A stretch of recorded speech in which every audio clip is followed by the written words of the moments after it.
الحمد لله نحمده ونستعينه ونستغفره ونؤمن به ونتوكل عليه ونعوذ بالله من شرور أنفسنا ومن سيئات أعمالنا من يهده الله فلا مضل له ومن يضلله فلا هادي له ونشهد أن لا إله إلا الله ونشهد أن سيدنا وسندنا وحبيبنا ومولانا محمدا عبده ورسوله أرسله إلى الناس كافة بشيرا ونذيرا وداعيا إلى الله بإذنه وسراجا منيرا أما بعد فقد قال الله تبارك وتعالى في كلامه المجيد وفي فرقانه الحميد أعوذ بالله من الشيطان الرجيم بسم الله الرحمن الرحيم يا أيها الذين آمنوا اتقوا الله وكونوا مع الصادقين عن أنس بن مالك رضي الله تعالى عنه قال قال رسول الله صلى الله عليه وسلم من زار عالما فقد زارني ومن زارني وجبت له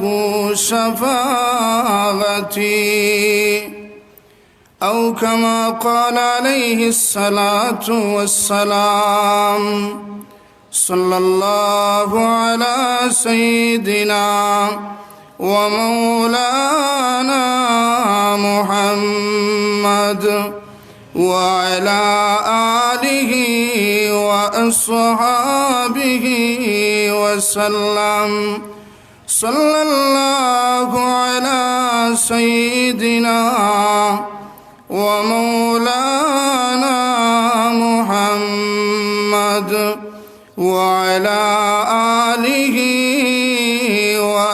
وأصحابه وسلم بلغ العلا بكماله كشف الدجى بجماله حسنت جميع خصاله صلوا عليه وآله سلام أيامنا كلال أي محبوب سبحاني سلام أي فخر موجودات فخر نوغ إنساني بلغ العلا بكماله كشف الدجى بجماله حسنت جميع خصاله صلوا عليه وآله لا إله إلا الله لا إله إلا الله لا إله إلا الله محمد رسول الله صلى الله عليه وسلم الحمد لله মহান রব্বুল আলামিনের দরবারে হাজারো কোটি শুকরিয়া জানাচ্ছি, যিনি আজকে এই মুবারক মাহফিল ফুলকুড়ি সংঘ কারিকুনায়ের উদ্যোগে এই মুবারক মাহফিলের আয়োজন করার সুযোগ দিয়েছেন এবং এই মাহফিলে উপস্থিত হয়ে দিনই কিছু কথাবার্তা বলা এবং শোনার তৌফিক দান করেছেন। এজন্য রব্বুল ইজ্জতের দরবারে অন্তরের অন্তঃস্থল থেকে প্রাণ খুলে শুকরিয়া আদায় করি, সকলে বলি আলহামদুলিল্লাহ। আপনারা বা আমরা এই ধরনের মাহফিল করতে পেরে খুশি না বেজার? আমরা আনন্দিত না দুঃখিত? আনন্দিত। হাদিস শরীফের মধ্যে এসেছে, নবী করিম সাল্লাল্লাহু আলাইহি সাল্লাম বলেন, ইযা সাররাতকা হাসানাতুকা ওয়া সাআতকা সাইয়্যাতুকা ফাআনতা মুমিন। সাহাবায়ে কেরাম বিশ্ব নবী রাহমাতুল লিল আলামিনকে জিজ্ঞাসা করলেন, ইয়া রাসূলুল্লাহ, ইয়া হাবিবাল্লাহ, ওগো নবীজি, আমার ভিতরে ঈমান আছে কিনা আমি বুঝবো কিভাবে আমি যে মুমিন? আমি ইমানদার কি ইমানদার নয় আমি বুঝবো কিভাবে? বিশ্ব নবী রাহমাতুল লিল আলামিন এই হাদিস উপস্থাপন করে বলেন, হে সাহাবায়ে কেরাম, যখন দেখবে তোমরা কোনো ভালো কাজ করে তোমাদের অন্তরে আনন্দ জাগে, ভালো কাজ করলে নেক আমল করলে যদি তুমি বিতর্গতভাবে আনন্দিত হও, উৎফুল্ল হও, আর খারাপ কাজ করলে যদি দেখো তোমার ভিতরে কষ্ট হয়, ব্যথা লাগে, যদি এই সিস্টেম হয় তোমাদের মধ্যে, ফাআনতা মুমিন, তাহলে বুঝে নিবে তুমি সত্যিকারের মুমিন, তুমি সত্যিকারের মুমিন। তাহলে ভালো কাজ, নেক আমল, এগুলোর দ্বারা মুমিন যে সত্যিকারের মুমিন যে সে আনন্দিত হবে। আর যে মুনাফিক, যার ভিতরে ঈমান নাই, সে বেজার হবে, তার ভিতরে চুলকানি শুরু হয়ে যাবে। ওয়াজ মাহফিল দেখলে, ওয়াজ মাহফিল শুনলেই তার ভিতরে চুলকানি শুরু হয়ে যাবে যে ওয়াজ মাহফিল দিয়ে কি হবে, দিনী মাহফিল দিয়ে কি হবে? ওয়াজ নসিহত এগুলা ইবাদতের অন্তর্ভুক্ত। এগুলা কি ইবাদতের অন্তর্ভুক্ত? ইবাদত না? নামাজের জন্য আল্লাহ রাব্বুল আলামিন কোরআনে ঘোষণা দিয়েছেন, এজন্য আমরা নামাজ পড়ি, এটা ইবাদত। রোজা রাখার জন্য রাব্বুল আলামিন আমাদেরকে নির্দেশ দিয়েছেন আমরা রোজা রাখি, এই রোজা রাখাটা আমাদের জন্য ইবাদত। হজ করি কেন? হজ করার নির্দেশ আল্লাহ দিয়েছেন, এজন্য হজ করি, এটা ইবাদত। তদ্রূপ ওয়াজ করার জন্যে রব্বুল আলামিন তার প্রিয় হাবিবকে স্বয়ং আল্লাহ নির্দেশ দিয়েছেন। ওয়াজ করার জন্য আল্লাহ কাকে নির্দেশ দিয়েছেন? আমাদের নবী মুহাম্মদুর রাসূলুল্লাহ সাল্লাল্লাহু আলাইহি সাল্লাতুসাল্লামকে। ফাযাক্কির ইন নাফাতিয যিকরা, আল্লাহ রাব্বুল আলামিন বলেন, ওগো নবীজি, আপনি নসিহত করেন, নসিহত করতে থাকুন। এই নসিহতের দ্বারা, ওয়াজের দ্বারা ফায়দা হবে, লাভবান হবে। সবাই লাভবান হবে না, সবাই উপকৃত হবে না। অপর আয়াতে আল্লাহ রাব্বুল আলামিন ঘোষণা দিয়ে বলেন, ওয়াযাক্কির ফাইন্নায যিকরা তানফাউল মুমিনিন।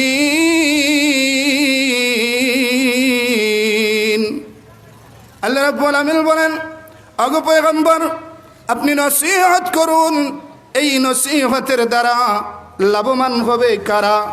যারা মুমিন, যারা ইমানদার, এরাই লাভবান হবে। তাহলে প্রশ্ন জাগে, হুজুরে তো ওয়াজ নসিহত হয়, এই ওয়াজ নসিহতের দ্বারা তো উপকার হয় না, লাভ হয় না। ও ভাই, আমাদেরকে বুঝতে হবে আল্লাহ রাব্বুল আলামিন কাদের উপকারের কথা বলেছেন। তানফাউল মুমিনিন, যারা মুমিন এদের লাভ হবে, আর যারা মুমিন না এদের লাভ হবে না। তাইলে ওয়াজ নসিহতের দ্বারা যাদের লাভ হয় না এরা মুমিন কি মুমিন না এখান থেকেই বোঝা যায়। যাই হোক, সেদিকে আমি যাব না। আমি আপনাদের সামনে কোরআনের একটি আয়াত তেলাওয়াত করেছি। এই আয়াত এবং একটি হাদিস আপনাদের সামনে উপস্থাপন করেছি। সময় সংক্ষিপ্ত, এই সংক্ষিপ্ত সময়ের ভিতরে সংক্ষিপ্তভাবে গুছালুভাবে এই আয়াত এবং হাদিসকে সামনে রেখে এই আয়াত এবং হাদিসের বিষয়ের উপর সামান্য আলোচনা করব। যদি আল্লাহ রাব্বুল আমিন আমাকে এবং আপনাদেরকে তৌফিক দান করেন, ওয়ামা তৌফিক ইল্লা বিল্লাহ। এই দুনিয়াতে একজন মুমিনের মেইন মকসুদ, কামিয়াবির চূড়ান্ত যে শেষ সীমানা, সেটা হলো আল্লাহ রাব্বুল আলামিনের সন্তুষ্টি এবং আল্লাহ রাব্বুল আলামিনের রহমত।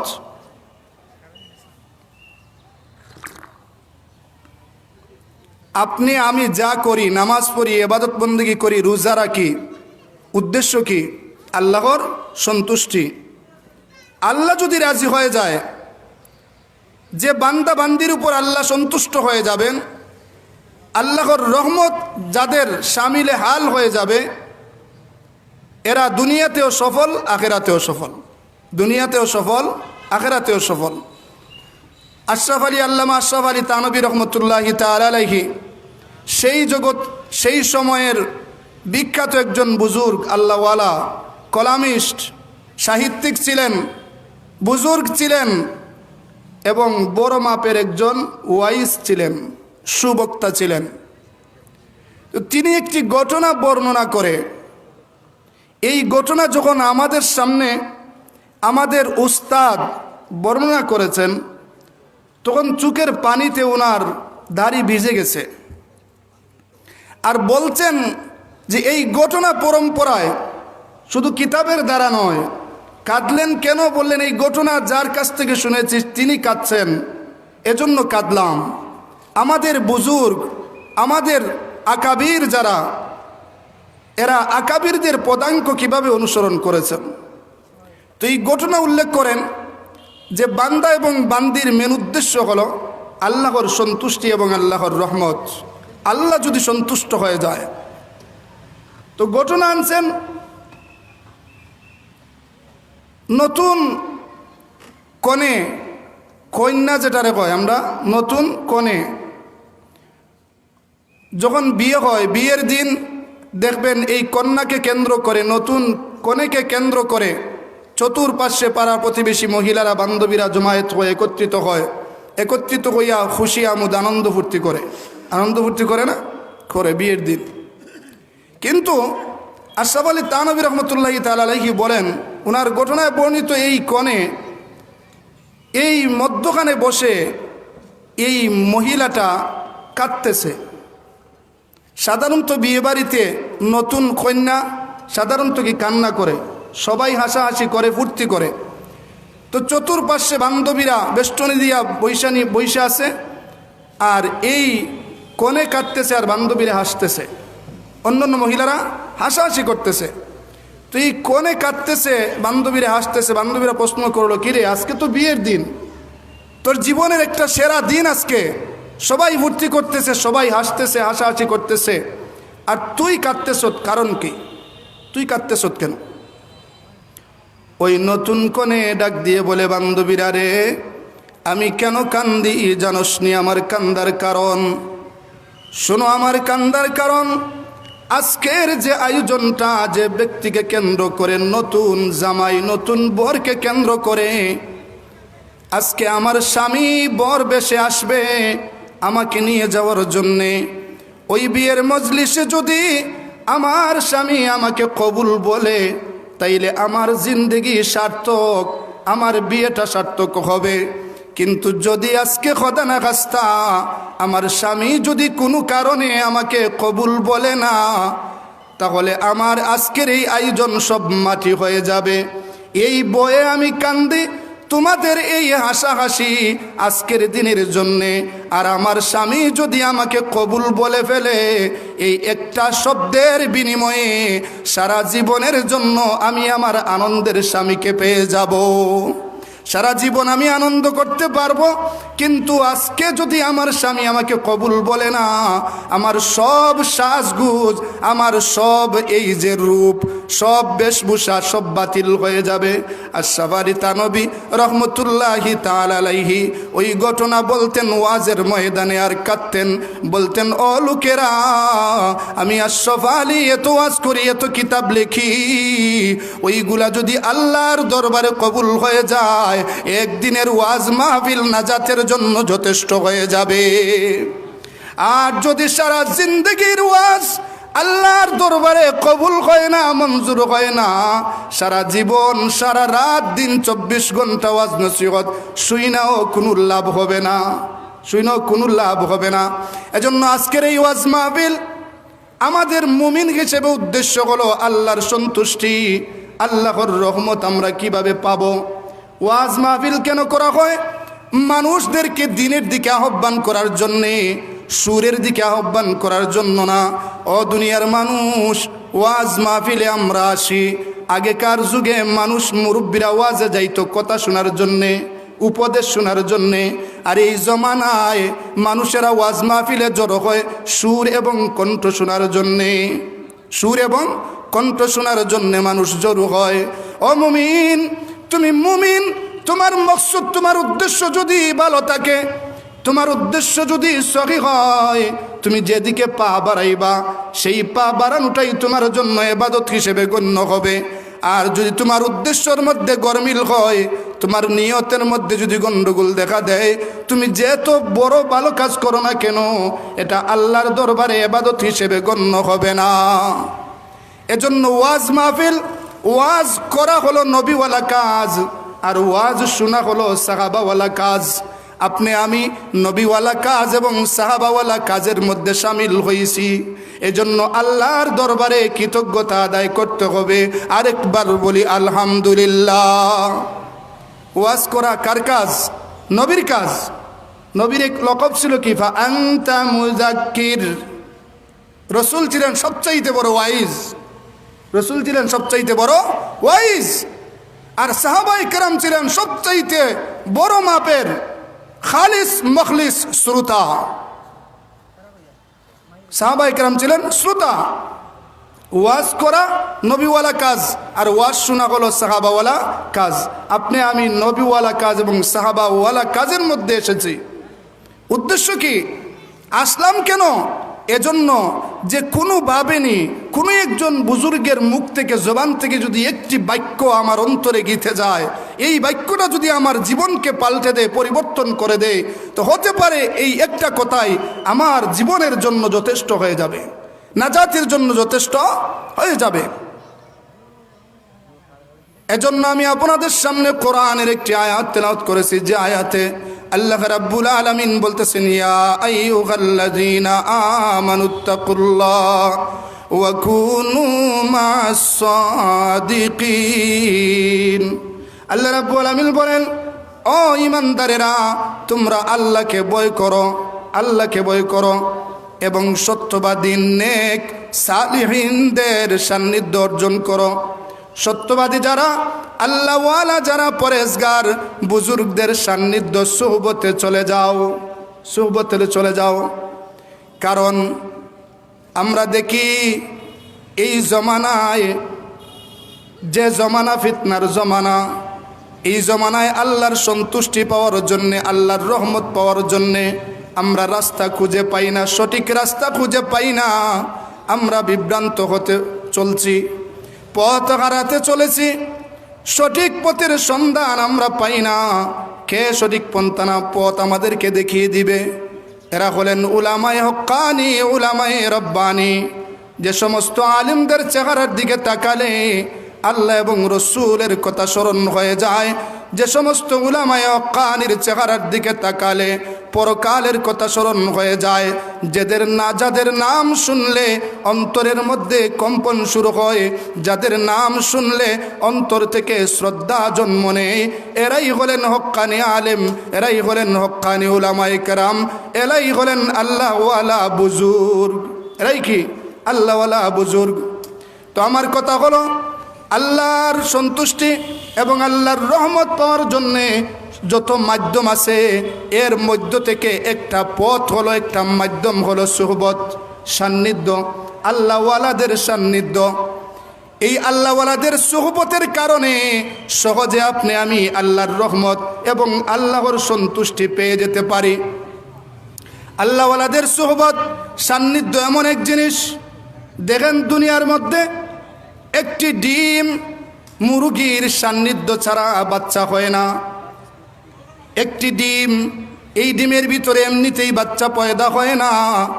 যখন এই ডিমটা কয়েকদিন মুরগির কি সান্নিধ্যে থাকে, সুহবতে থাকে, কয়েকদিন মুরগির তাপ পাওয়ার পর, সুহবতে সান্নিধ্যে থাকার পর কয়েকদিন পর এই ডিম থেকে বাচ্চা পয়দা হয়। ডিম থেকে কি বাচ্চা পয়দা হয়? সুহবতের দ্বারা, সান্নিধ্যের দ্বারা। নেককারদের সান্নিধ্যে যাও, নেককারদের ওলি আল্লাহদের সুহবতে যদি যাও, তাইলে তুমি সহজেই আল্লাহর সন্ধান পেয়ে যাইবা। আর যদি বদকারদের সুহবতে যাও, তুমি বদকারদের সুহবতে থাকার কারণে তোমার মধ্যেও বদকারী গুনাহের একটা মাদ্দা পয়দা হবে, সৃষ্টি হবে। এজন্য আল্লাহ রাব্বুল আলামিন নির্দেশ দিয়েছেন, দুনিয়ার মুসলমান, আল্লাহ রাব্বুল আলামিনের ডর এবং ভয় অন্তরে পয়দা করতে হলে ওয়াকুনু মাস সাদিকিন, সত্যবাদী যারা, পরহেজগার যারা, সালেহিন যারা, আল্লাহওয়ালা যারা, বুজুর্গ যারা, তাদের সান্নিধ্যে যাও। তাদের সান্নিধ্যে গেলে সহজে আল্লাহর ডর এবং ভয় তোমার অন্তরে পয়দা হয়ে যাবে, সৃষ্টি হয়ে যাবে। দুনিয়ার মুসলমান, ওয়াজ মাহফিলে আসি কেন আসি? এই জন্য আসি, হক্কানি আলিমদের চেহারা মিলে, হক্কানি আলিমদের সাক্ষাৎ পাওয়া যায়। এক মুহূর্তের সাক্ষাতে আমার জীবন পরিবর্তন হয়ে যেতে পারে। হযরতে উবাইদ ইবনে উমাইর রহমতুল্লাহি তাআলা আলাইহি বড় মাপের একজন বুজুর্গ ছিলেন, আল্লাহওয়ালা তাবেঈ, বড় মাপের একজন তাবেঈ ছিলেন।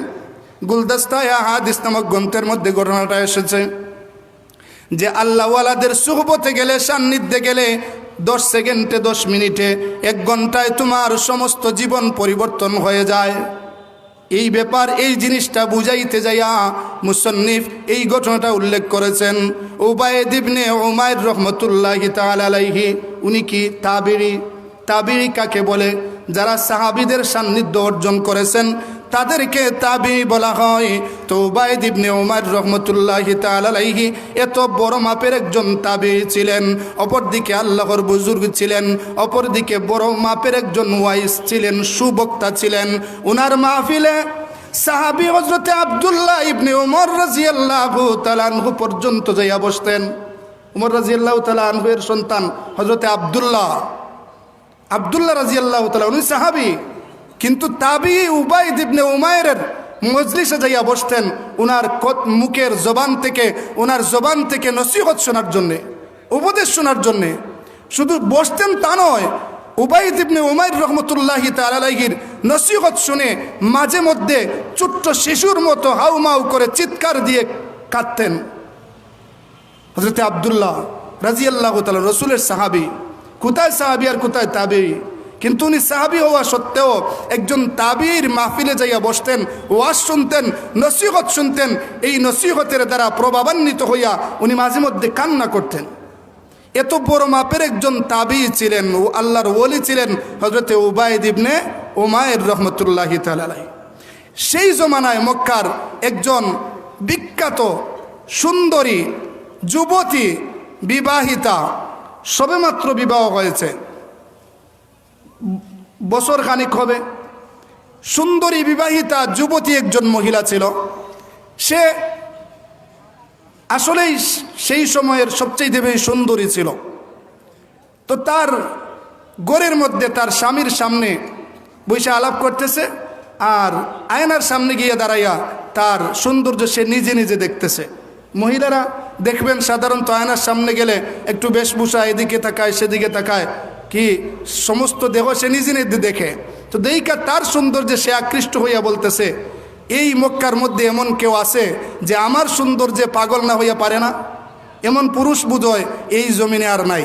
মহিলা গর্ব করতেছে সৌন্দর্য নিয়া, সৌন্দর্য নিয়া মহিলা গর্ব করতেছে স্বামীর সামনে, বলতেছে আমার তো মনে হয় না যে এমন কোনো পুরুষ এই মক্কায় নাই যে আমাকে দেখে পাগল হবে পারে না, পাগল হবেই হবে। তো এই কথার সুরে স্বামীও বলতেছে এমন চ্যালেঞ্জ করো না, অন্তত কেউ তাকুক বা না তাকুক একজন মানুষ আছে আমি জানি যে তোমার সৌন্দর্যের প্রতি পাগল হওয়া তো দূরের কথা, তোমার দিকে চক্ষু তুলেও তাকাবে না। তো এই স্ত্রী বলে অবাক, এমন পুরুষও আছে নাকি এই জমিনে? বলে হ্যাঁ আছে। নাম বলেন। তো উনি নাম বললেন উবাইদ ইবনে উমায়ের। উবাইদ ইবনে উমায়ের, ওই যে তাবিঈ, আল্লাহর ওলি, বুজুর্গ, উনি তখন ইয়াং ছিলেন। তো মহিলা বলতেছে স্বামী যদি কিছু মনে না করেন, আপনি তো আমাকে চ্যালেঞ্জ দিয়া দিছেন যে এই পুরুষটা আমার প্রতি আকৃষ্ট হবে না, আমার সৌন্দর্য দেখে আমার বিশ্বাস সে অবশ্যই আমার প্রতি আকৃষ্ট হবে। তবে আমি একটু ট্রাই করতে চাই, একটু পরীক্ষা করতে চাই। পরীক্ষা করতে হলে তো আমি আপনার বিবাহিতা স্ত্রী, আপনার পারমিশন লাগে। তো পারমিশন দেন, যদি ইজাজত দেন তো আমি গিয়ে ওনাকে একটু ট্রাই করে আসি। তো স্বামী কথার চলে জুসের মধ্যে দুজন, স্বামী স্ত্রী দুজন কি জুসের মধ্যে পারমিশন দিয়ে দিছে, যাও দিলাম, পারমিশন দিলাম।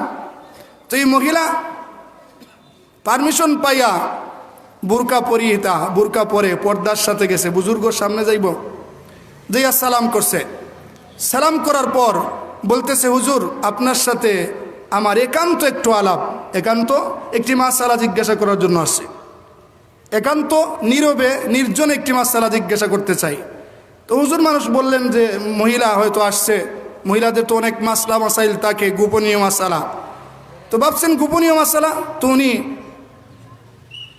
হারাম শরীফের এক পাশে যাইয়া দাঁড়াইছেন, মানুষের আড়াল থেকে একটু পাশে চলে গেছেন, একটু সাইডে চলে গেছেন। সাইডে চলে যাওয়ার পর দেখা যায় তৎক্ষণাৎ এই মহিলা তার চেহারার পর্দা খুলে ফেলেছে, চেহারার পর্দা অর্থাৎ বেপর্দা হয়ে গেছে। যেমনিতে বেপর্দা হয়েছে, এত সুন্দর মহিলা, এত সুন্দর, সত্যিকার অর্থে সুন্দর মহিলা। আল্লাহ রাব্বুল আমিন এই জগতের মধ্যে মহিলাদেরকে কিছু সৌন্দর্য প্রদান করেছেন, এটি খোদা প্রদত্ত নিয়ামত, খোদা প্রদত্ত নিয়ামত। এই মহিলার সৌন্দর্য মক্কাবাসী পাগল।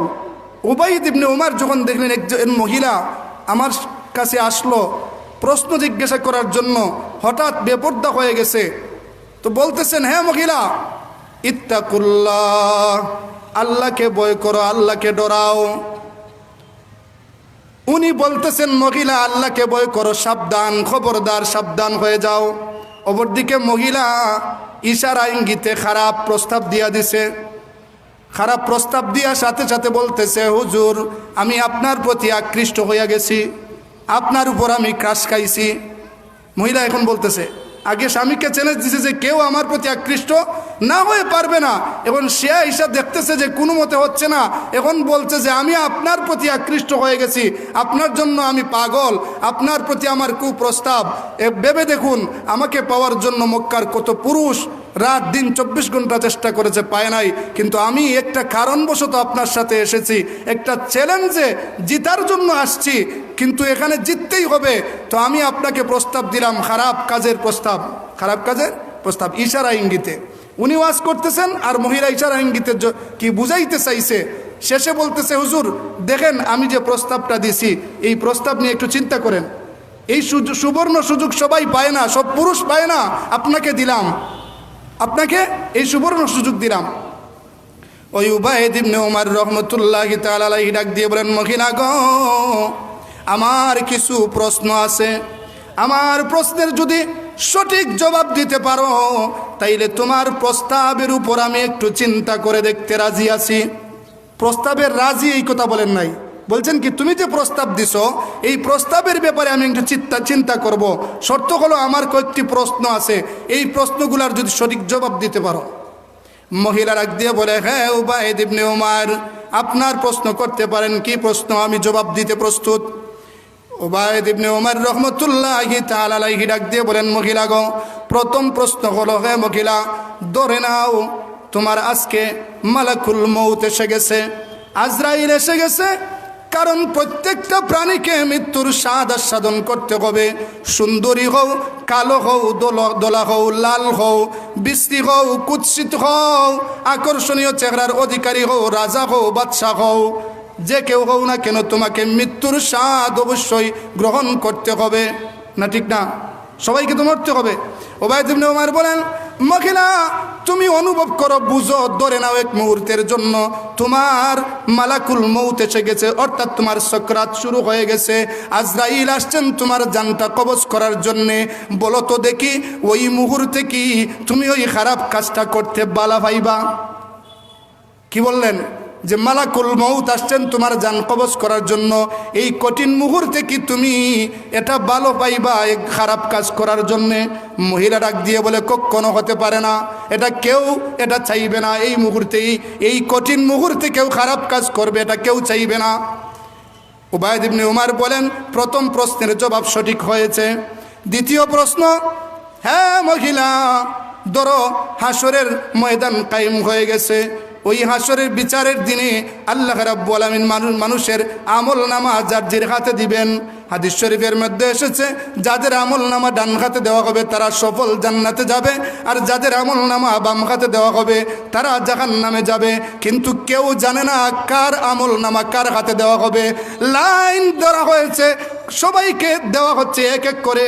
কাউকে দেওয়া হচ্ছে ডান হাতে, কাউকে দেওয়া হচ্ছে বাম হাতে। লাল ভাসুট দেওয়া হচ্ছে কারো হাতের ডান হাতে, আর কাউকে দেওয়া হচ্ছে বাম হাতে। উবাইদ ইবনে উমর বলেন, মহিলা তুমি ধরো, অনুভব করো, ওই কাতারে তুমিও দাঁড়াইছো। ওগো মহিলা, তুমি জানো না তোমার আমল নামা ডান হাতে দেওয়া হবে না বাম হাতে দেওয়া হবে। ওই টেনশনে তুমি ব্যতিব্যস্ত। ওই মুহূর্তে কি তুমি ওই গুনার কাজটা করতে পারবা? ওই মুহূর্তে কি তুমি যে প্রস্তাব দিছো আমারে, ওই মুহূর্তে কি তুমি, ওই সময়ে কি তুমি গুনার কাজ করতে পারবা? মহিলা ডাক দিয়ে বলে, কখনো না, এটা হতে পারে না। মানলাম তোমার জবাব সঠিক হয়েছে। তৃতীয় প্রশ্ন করেন উবাইদ ইবনে উমর ওই সুন্দরী মহিলাকে প্রশ্ন করেন, মহিলা গো, বলো দেখি, তুমি যখন ফুলসিরাতের পুল পাড়ি দিবা, তুমি দইরা নাও ফুলসিরাতের পুরে উঠছ। ফুলসিরাতের পুল, যে পুলটা হলো কুরের চাইতে দাঁড়ালো, চুলের চাইতে বারিক, 30,000 বৎসরের রাস্তা, 10,000 বৎসর উপরে উঠতে 10,000 বৎসর মাঝখানে, আর নিচে নামতে আরো 10,000 বৎসর। 30,000 বৎসরের রাস্তা। নিচে জাহান্নাম থাকবে, জাহান্নামের আগুন জ্বলতে থাকবে, পড়লেই শেষ। মহিলা তুমি মনে করো ফুলসিরাতের পুল পাড়ি দিচ্ছ, ফুলসিরাতের পুলটা পার হচ্ছ, অন্তরে কত ভয়, অন্তরে কত ডর। মহিলা, ওই মুহূর্তে কি তুমি এই গুনার কাজটা করতে ভালো ভাইবা? মহিলা ডাক দিয়া বলেন, না, কখনো হতে পারে না। এই কঠিন মুহূর্তে কেউ এই ধরনের কাজ করতে পারে না। এবার উবাইদ ইবনে উমর ডাক দিয়ে বলেন, তোমার এই প্রশ্নের জবাব সঠিক হয়েছে। আরেকটা প্রশ্ন হলো, মহিলা, শেষ প্রশ্ন, দইরা নাও, কিয়ামতের দিন তুমি আল্লাহর সামনে বিচারের কাঠগড়ায় দাঁড় হইছ। আল্লাহ তোমাকে মুখোমুখি করছে, প্রশ্নের জবাব চাওয়ার জন্য, তোমার জিন্দগির হিসাব নিকাশ নেওয়ার জন্যে আল্লাহর সামনে দণ্ডায়মান হইছ। মহিলা গো, বলো তো দেখি, এই কঠিন মুহূর্তে তুমি এই গুনার কাজ করতে পারবা? মহিলা ডাক দিয়ে বলে, না না, এই কঠিন মুহূর্তে এই গুনার কাজ করা যাবে না।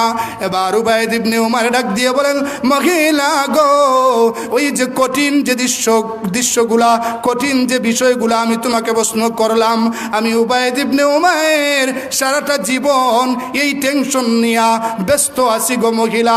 তোমার তুমি সুন্দরী না রূপসী না সুরসী, তোমার যৌবন আছে না নাই, এই জিনিসটা চিন্তা করার আমার এক সেকেন্ডও সময় নাই। মহিলা, খোদার কসম করে বলি, তোমাকে যে সৌন্দর্য দিছেন তিনি হলেন আল্লাহ। অতএব ওই আল্লাহর উপর বিশ্বাস রাইখা আল্লাহকে ভয় কইরা চলো, কারণ এই সুন্দর দেওয়ার মালিক হলেন আল্লাহ। চাইলে তোমাকে আল্লাহ এর চাইতে নিকৃষ্ট পর্যায়ের বিশ্রী বানাইতে পারতেন, তৈরি করতে পারতেন। মহিলা গো, সাবধান হয়ে যাও, সাবধান হয়ে যাও, আর খারাপ কাজের দিকে পা বাড়াইও না। রওয়ায়াতের মধ্যে আসছে, যেমনি উবাইদ ইবনে উমর রহমতুল্লাহি তাআলা আলাইহি এই নসিহতগুলা করলেন, এই উপদেশ দিলেন, মহিলার মাথা নিচু হয়ে গেছে। মাথা নিচু করে ঘরের মধ্যে বেজার চেহারা, কালো চেহারা নিয়ে ফিরছে। স্বামী ডাক দিয়ে বলে, ওগো আদরের স্ত্রী, তুমি যে কাজের জন্য গেছিলা সেই কাজ হইছে নি? কোনো জবাব নাই, কথা নাই, নীরব নিস্তব্ধ। এমনিতে মহিলা কিছুক্ষণ পর ডাক দিয়ে বলে, স্বামী গো, আমি কিছু বলবো না, শুধু একটা জিনিস বলতে চাই, এই দুনিয়ায় শুধু পুরুষরা আল্লাহর ইবাদত করবে, মহিলারা করবে না। তার কারণ হতে পারে না, এই দুনিয়ায় শুধু পুরুষরা আল্লাহওয়ালা হবে, পরহেজগার হবে, মহিলারা পরহেজগার হবে না, এটা হতে পারে না। হে আমার স্বামী, তুমি আমাকে এমন একজন মানুষের সান্নিধ্যে পাঠাইছো, যার সান্নিধ্যে যাইয়া আমার ভিতর এবং বাহির পরিবর্তন হইয়া গেছে, সব পরিবর্তন হয়ে গেছে। সুহবতে সালেহ তোরা সালেহ কুনদ, সুহবতে তালেহ তোরা তালেহ কুনদ। নেককারের সান্নিধ্যে গেলে তুমি নেককার হইবা, বদকারের সান্নিধ্যে গেলে তুমি বদকার হইবা। ও দুনিয়ার মুসলমান, সাহাবারা কত নিকৃষ্ট পর্যায়ের মানুষ ছিলেন, জাহিলিয়তের যুগের বর্বর মানুষ ছিলেন তারা, কিন্তু তারা যখন রসুলের সুহবত ইয়াফতা হয়েছেন তখনই তারা সাহাবী হয়ে গেছেন। সাহাবী কাকে বলে? সুহবত ইয়াফতা, রসুলের সান্নিধ্য পাইছেন। রসুল নাই, রসুলের সান্নিধ্য পাওয়া যাবে না, কিন্তু রসুল উনার নাইব রাইকা গেছেন, উনার ওয়ারিস রাইকা গেছেন। আল উলামা ওয়ারাসাতুল আম্বিয়া। বিশ্বনবী বলেন, আমার উলামায়ে কেরামরা হলেন সমস্ত নবী রাসূলদের ওয়ারিস। শুধু আমাদের নবীর ওয়ারিস তা না, ওয়ারাসাতুল আম্বিয়া, ওয়ারাসাতুল নবী না, ওয়ারাসাতুল আম্বিয়া। আদম নবী থেকে নিয়ে ঈসা মুহাম্মদ রাসূলুল্লাহ সাল্লাল্লাহু আলাইহি সাল্লাতু ওয়াসসালাম পর্যন্ত ১০০ লক্ষ নবী রাসূল দুনিয়াতে এসে গেছেন। এই ১০০ লক্ষ নবী রাসূলের ওয়ারিস হলেন এই জমানার উলামায়ে হক্কানি, উলামায়ে রব্বানি, উলামায়ে হক্কানি, উলামায়ে রব্বানি। এজন্য হাদিস শরীফের মধ্যে রসুল বলছেন, মান যারা আলিমান ফাকাদ যারানি। যে ব্যক্তি একজন হক্কানি আলিমের চেহারার দিকে তাকালো, যে ব্যক্তি একজন হক্কানি আলিমের সান্নিধ্যে গেল, সে যেন স্বয়ং আমির রসুলের সুহবতে আসলো, সে যে স্বয়ং আমি রসুলের সুহবতে আসলো। ওয়া মান যারানি ওয়াজাবাত লাহু শাফাআতি। রসুল বলেন, যে আমার সান্নিধ্যে আসলো, আমাকে আমার সাক্ষাতের জন্য আসলো, তার জন্য শাফাত করা আমি রসুলের উপর ওয়াজিব হয়ে যায়, আমি রসুলের উপর ওয়াজিব হয়ে যায়। তো সেই মাপের উলামায়ে হক্কানি, উলামায়ে রব্বানি এই মাহফিলে আসবেন। বিশেষ করে প্রধান অতিথি আজকের মাহফিলের যিনি ওলি ইবনে ওলি শাইখুল হাদিস মুফতি রশিদুর রহমান ফারুক বারাকাল্লাহু ফি হায়াতিহি, উনি এই মাপের বড় মাপের একজন বুজুর্গ আল্লাহর ওলি। কারণ লুৎফুর রহমান শেখ বর্নবী আমরা পাই নাই, যারা পাইছেন জানেন ওনার সম্বন্ধে। আমার একজন উস্তাদ বলেছিলেন যে কোনো এক বুজুর্গ আল্লাহওয়ালা, নাম বলবো না, রসুলকে স্বপ্নে দেখছেন, স্বপ্নে দেইকা লুৎফুর রহমান শেখ বর্নবীর ব্যাপারে জিজ্ঞাসা করলেন, ইয়া রাসূলুল্লাহ, লুৎফুর রহমান শেখ বর্নবীর ব্যাপারে আপনি কি বলেন? তখন বিশ্বনবী রাহমাতুল্লিল আলামিন স্বপ্ন যুগে বুজুর্গে বলেন যে লুৎফুর রহমান শেখ বর্নবী রহমতুল্লাহি তাআলা আলাইহি, উনাকে আমি চিনব না তো কে চিনবে? বিশেষ করে বর্নবী রহমতুল্লাহি তাআলা আলাইহির দুইটা চোখ আমি রসুলের কাছে বড় প্রিয়। স্বপ্ন যুগে বলতেছেন শেখ বর্নবীর দুইটা চোখ বড় প্রিয়। কেন? কারণ এই দুইটা চোখ রাত গভীর রজনীতে শেখ বর্নবী কান্না করতেন। উনার সুহবত ইয়াফতা, উনার মেজাজ, উনার মজাজ আজকে এই মাহফিলে আসতেছেন শেখ বরুণার পীর সাহেবের যে সাহেবজাদা লুৎফুর রহমান শেখ বর্নবী। শেখ বর্নবী রহমতুল্লাহি তাআলা আলাইহির কাছ থেকে সবচাইতে বেশি ফয়েজ যিনি পেয়েছেন, যে সন্তান পেয়েছেন, তিনি হলেন শেখ রশিদ আহমদ ফারুক।